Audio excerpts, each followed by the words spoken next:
Assalamualaikum warahmatullahi wabarakatuh. Alhamdulillahillazi arsala rasulahu bil huda wa dinil haq liyuzhirahu 'ala ad-dini kullih wa kafa billahi syahida. Asyhadu an la ilaha illallah wahdahu la syarika lah wa asyhadu anna sayyidana wa nabiyyana Muhammadan abduhu wa rasuluh la nabiyya ba'dah. Allahumma salli ala sayyidina Muhammadin wa ala alihi wa sahbihi ajma'in, amma ba'd. Para pemirsa dimanapun berada yang saya muliakan, kita bersyukur kepada Allah Subhanahu wa Ta'ala atas segala rahmat dan nikmat Allah. Kita hari ini berada pada penghujung bulan Zulhijjah. InsyaAllah besok pagi, tepatnya hari Ahad, tepatlah tanggal 1 Muharram 1446 Hijriah.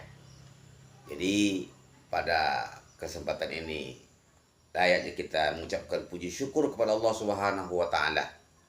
Mudah-mudahan di penghujung tahun 1445 Hijrah ini kita akan masuki tahun baru Hijrah 1446 Hijriah. Kita diberikan kemudahan hidup oleh Allah, diberikan rezeki yang berlimpah dan sukses selalu. Amin ya rabbal alamin. Salawat dan salam kita tidak lupa untuk Rasulullah sallallahu alaihi wasallam. Allahumma salli ala sayyidina Muhammad wa ala ali sayyidina Muhammad. Para pemirsa yang berbahagia, kalau kita bicara tahun baru Hijriah, kita tidak akan bisa lepas daripada kisah Nabi kita Muhammad sallallahu alaihi wasallam hijrah dari kota Makkah ke Madinah. Di dalam surah Al-Anfal ayat 30, Allah ceritakan kepada kita, Bismillahirrahmanirrahim. Wa iz yamkuru bikal ladzina kafaru liyusbituka aw yaqtuluka aw yukhrijuka wa yamkuruna wa yamkurullah wallahu khairul makirin. Ingatlah engkau Muhammad bagaimana tingkah laku makar orang-orang kafir terhadapmu Muhammad, yang ingin menangkapmu, ingin membunuhmu atau memenjarakanmu, ingin mengusirmu dari kampungmu. Dia berbuat makar, tapi Allah memang gagalkan makar mereka. Allah sebaik-baik menggagalkan makarnya orang-orang kafir tersebut. Bapak Ibu yang saya hormati, jadi sebelum ayat ini turun, itu ada ceritanya bahwasanya orang-orang kafir Quraisy itu sudah bermusyawarah. Tokoh-tokoh kepala suku di Arab itu bermusyawarah. Yang intinya dia tidak membiarkan Nabi Muhammad itu melangsungkan dakwah. Maka dibuatlah bagaimana jalan keluarnya menghadapi Muhammad yang makin hari makin banyak pengikutnya. Ada yang mengusulkan diikat dekat Ka'bah itu, jangan dikasih makan. Tapi juga tidak sependapat semuanya. Ada yang mengusulkan dibawa, diantarkan ke negeri yang jauh, di sudut-sudut kampung. Juga tidak diterima. Ada yang mengusulkan adalah dicari algojo setiap kepala suku. Nanti algojo itulah nanti yang akan mengepung rumah Muhammad itu. Itulah keputusan yang diterima. Berapa kepala sukunya? 14 kepala sukunya, 14 algojonya diikuti oleh orang lain mengepung rumah Muhammad. Inti daripada pembicaraan rapat itu disampaikan oleh malaikat Jibril kepada Nabi Muhammad. Jadi rahasia itu sudah sampai ke Nabi Muhammad dulu. Di istilah zaman sekarang ini sudah disadap oleh malaikat Jibril. Kalau sekarang kan ada sadap menyadap telepon kan. Nah, malaikat Jibril sudah menyadap terlebih dahulu. Sudah ditahu bahwa isi rapatnya itu ingin membunuh Nabi Muhammad. Hidup atau mati, Muhammad itu harus dibunuh. Maka malaikat Jibril pun mengasih tahu kepada Nabi Muhammad, silakan engkau malam ini hijrahlah ke Madinah. Maka Nabi pun menghubungi Abu Bakar bahwa bersiap-siap malam nanti saya akan datang ke rumahmu dan kita akan pergi hijrah. Nabi pun mengatakan kepada Sayyidina Ali bin Abi Thalib, wahai Ali, nanti pakai selimut saya ini, kamu tidur nanti menggantikan tempat tidur saya. Jadi saya keluar rumah ini, kamu yang menggantikan tempat tidur saya. Maka berangkatlah Nabi tengah malam itu. Rumah sudah dikelilingi oleh algojo orang-orang kafir Quraisy. Tapi apa yang terjadi Bapak Ibu sekalian?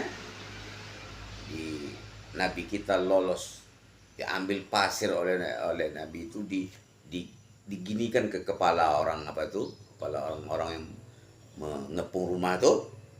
Itulah yang disebut dengan dalam surah Yasin itu. Waja'alna min baini aydihim saddan wa min khalfihim saddan fa'alsaynahum fahum la yubsirun.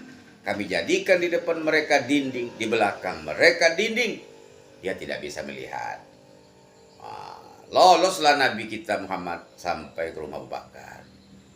Subuh-subuh orang-orang yang mengepung rumah itu langsung keluar, masuk ke dalam rumah itu. Mana Muhammad? Rupanya yang tidur ini bukan Muhammad katanya, Ali. Mana Muhammad itu? Nggak tahu saya, kata Ali. Ali hampir mati dibuatkan oleh orang-orang itu. Maka gagallah orang-orang kafir Quraisy ingin membunuh Nabi. Nabi sampai di rumah Abu Bakar. Abu Bakar pun sudah siap untuk membawa Nabi hijrah. Maka pergilah dia ke Gua Sur. Jadi kalau kita yang sudah pernah pergi ke Mekah, pergi haji dan umroh, kita sudah tahu bagaimana tingginya tuh gunung atau bukit atau Gua Sur tuh Pak. Jadi kalau kita lihat berarti fisik Nabi itu memang kuat. Kita aja sekarang pergi mau menaiki Gua Sur itu bukan main, susahnya. Ya, harus memiliki fisik yang kuat untuk bisa sampai ke Gua Sur tersebut. Akhirnya Nabi pun berangkat ke sana, ya, dengan mengendarai onta dibawa oleh Abu Bakar. Ada orang yang menunjuk jalan, namanya Abdullah Quraikid, seorang non-muslim yang setia kepada Nabi, menunjukkan jalan alternatif lah istilahnya, ya, jalan alternatif, jalan-jalan pintas lah. Ya, jadi Nabi pun susah payah pergi ke tempat itu dengan berjalan kaki sama dengan untanya itu. Pergilah dia. Akhirnya berapa lama dia pergi sampai ke kota Madinah. Sebelum sampai ke kota Madinah, Nabi pun singgah di satu tempat yang namanya Quba. Di sana dia bangun masjid namanya Masjid Quba. Ya, di Masjid Quba itu pinggir kota Madinah, sekitar 5 kilo lagi menjelang kota Madinah. Nah, situlah. Di perjalanannya itu lebih kurang 405 kilometer, Pak. Coba bayangkan bagaimana susah payahnya Nabi. Sampai di Madinah Al-Munawwarah, setelah dia bangun Masjid Quba yang saya katakan tadi. Nah, Masjid Quba bagi kita yang sudah pernah ke Mekah pasti sudah tahu, bahkan saya sendiri pun alhamdulillah sudah pernah sholat di Masjid Quba ini waktu pergi umroh kemarin. Nah, jadi bagaimana nampak kalau kita bukti sejarahnya Nabi membangun Masjid Quba. Sampai di kota Madinah, rakyat Madinah, masyarakat Madinah telah menunggu kehadiran Nabi yang kita kenal dengan mereka syairnya, Thala'al badru alaina min saniyatil wada, telah datang bulan purnama kepada kita. Jadi artinya apa? Bulan purnama itu artinya cahaya terang benderang yang akan merubah pola hidup manusia. Wajib syukru alaina, kita bersyukur atas kehadiran mereka itu, Nabi beserta pengikutnya itu. Singkat cerita Bapak Ibu sekalian, Nabi hijrah ke kota Madinah. Apa pelajarannya kepada kita? Pelajaran yang pertama adalah ingin sukses itu harus hijrah. Ya. Mau berhasil itu harus hijrah. Hijrahnya itu bisa hijrah fisik, bisa hijrah mental. Hijrah fisik artinya kita jangan di kampung juga lagi merantau lah. Kalau di kampung saja kita terus seperti kata di bawah tempurung, kata orang tua-tua kita dahulu. Kalau kita tidak mau merantau, hidup di kampung aja terus menurut dari dulu sampai mati, itu pola pikir kita seperti kata di bawah tempurung. Tidak akan maju-maju di kita. Maka ingin sukses hijrah, tinggalkan kampung tuh.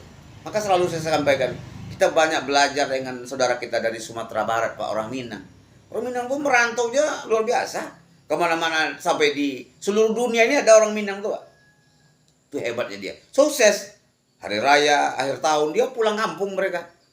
Jadi apa? Ingin sukses itu hijrah. Kalau tidak mau hijrah secara fisik, hijrah mental.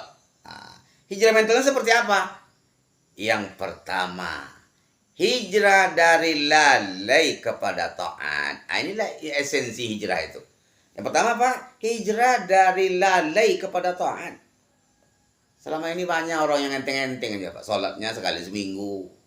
Sholatnya banyak tinggal daripada dibuat lagi. Itu hijrahlah kita sekarang. Hijrah kita dari lalai kepada taat. Yang kedua, hijrah dari maksiat kepada taubat. Tinggalkanlah dosa-dosa itu, tinggalkanlah pekerjaan-pekerjaan buruk itu. Itu disebut oleh Nabi itu. Al-muhajiru, orang-orang yang hijrah itu apa? Man hajara manahallahu anhu. Siapa yang meninggalkan apa yang dilarang oleh Allah Subhanahu wa ta'ala. Jadi orang-orang hijrah itu apa? Yang meninggalkan kebiasaan buruk. Tinggalkanlah yang lalai-lalai tadi itu, dan kita hijrah dari maksiat kepada taubat. Tinggalkan judi, narkoba, tinggalkan judi online, tinggalkan pergaulan bebas. Kita pindah kepada yang baru. Apa artinya apa? Kepada perilaku yang baru. Kita bertaubat kepada Allah Subhanahu wa ta'ala. Nah itu, ya ayyuhalladzina amanu tubu ilallahi taubatan nasuha. Yang ketiga apa? Hijrah kita dari kebodohan kepada pendidikan, kepada pengetahuan. Kita sekarang ini zaman teknologi, Pak. Kalau kita kurang ilmu, gimana kita?